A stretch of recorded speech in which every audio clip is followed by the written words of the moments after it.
Hi, I'm Captain Cool, Maersk Line's reefer specialist. During the next few minutes, I will take you through the key features and functionalities of a reefer container and the most common mistakes which are made when working with it.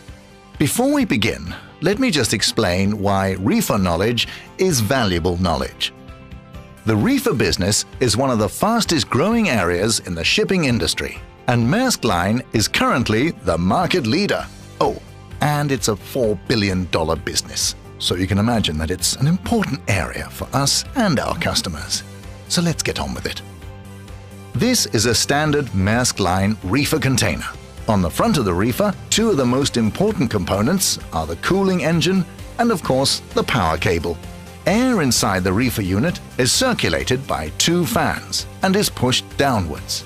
The air then passes underneath the baffle plate and enters the actual container space via the T-bar floor, from where it passes around the cargo, enabling the products to maintain a steady temperature.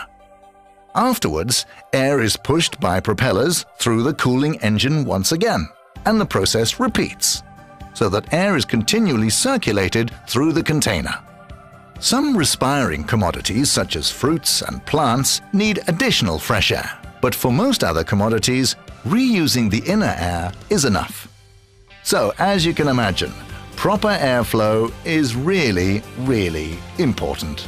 If air cannot circulate properly, the reefer unit cannot maintain a steady temperature, resulting in, you guessed it, less fresh cargo. To avoid this, each reefer has red load lines at ceiling and door end. These should always be respected, since air can only circulate freely through the container if the customer stuffs within the load lines.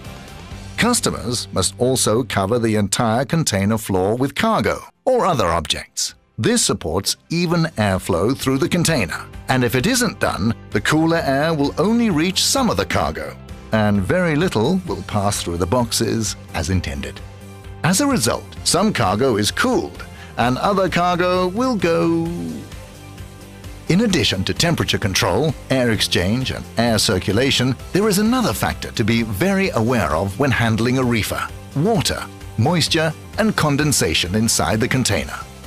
This can damage the cargo in different ways, for instance, with mold, harmful bacteria, and weakened packaging material.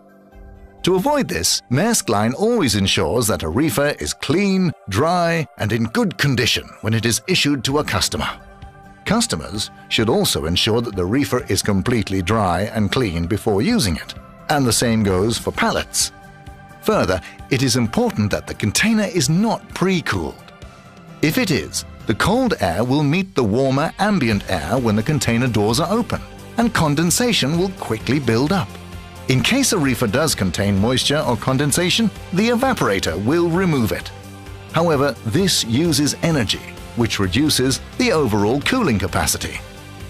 So, the lesson is, the drier the container, the better the cooling capacity, and ultimately, the freshest cargo delivery. Well, that's all for now. But if you want to know more about reefers, just take a look at our website, where you'll find all the information that you need.